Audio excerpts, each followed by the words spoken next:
एक बार उसको बुलवा लेंगे ना,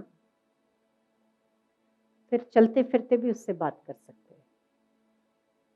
बुलवाने की देर है बस। कब बुलवा सकते हैं? बार बार बार बार बार बार बार बार नॉक करते रहेंगे, कभी तो दरवाजा खुलता है। तो हमारी कामनाएं, हमारी तृष्णाएं, हमारी मान्यताएं इतनी पर्दा डाले हुए हैं कि हम कभी उससे बात करने की सोच भी नहीं सकते, हम उसकी सुनने की सोच भी नहीं सकते। परंतु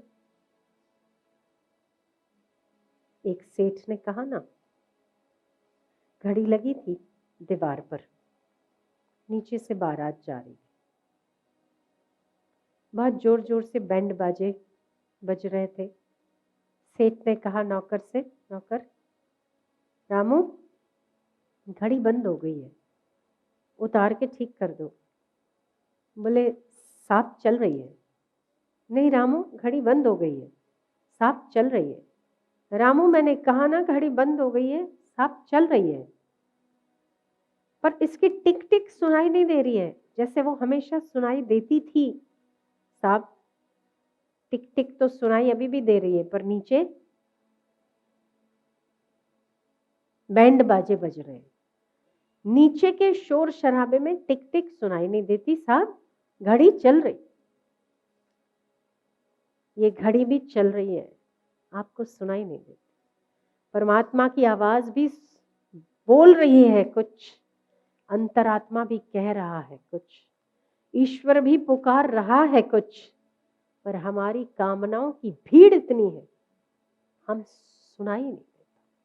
टिक टिक तो चल रही है, पर बारात, हमारे झमेले वृत्तियों की बारात चल रही हमारे चित्त में, सुनाई नहीं देता, समझ नहीं आता।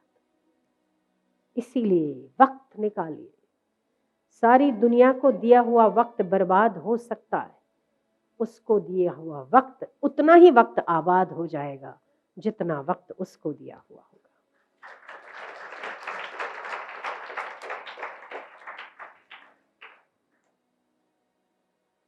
अभी तक तो हम सुनते हैं कि ईश्वर से बात करिए, अभी तक हम सुनते हैं कि ईश्वर बोलता है, कैसे बोलता है हमने पता नहीं किया।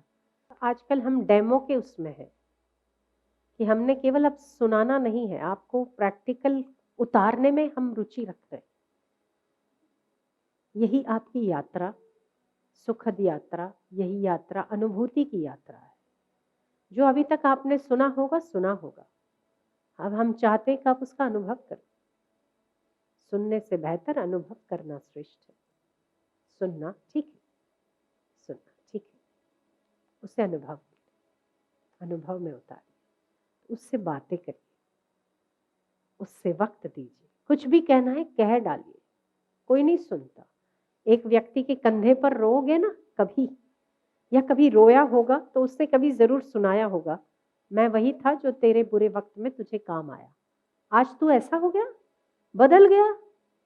आपको सुनना पड़ेगा।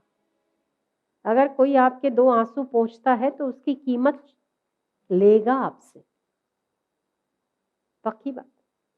उसको कुछ भी कह दो, कोई कीमत नहीं अदा करनी पड़ेगी आपको।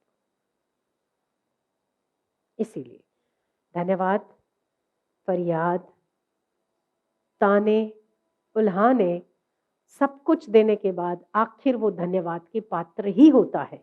इसीलिए उसे फिर से हमें बनाने के लिए धन्यवाद, हमें सिखाने के लिए धन्यवाद, हमें यहाँ भेजने के लिए धन्यवाद, ऐसा मौका देने के लिए धन्यवाद, ऐसी मति देने के लिए धन्यवाद, ऐसे गुरु देने के लिए धन्यवाद, ऐसे महापुरुषों का सानिध्य देने के लिए धन्यवाद, हर उस पल के लिए धन्यवाद जब जब हम गिरे और हमारे गुरु मंत्र ने या गुरु ने हमें उठा लिया, बचा लिया। उन सारी स्थितियों के लिए धन्यवाद। जितना कहे उतना कम है, जितना कहे उतना कम।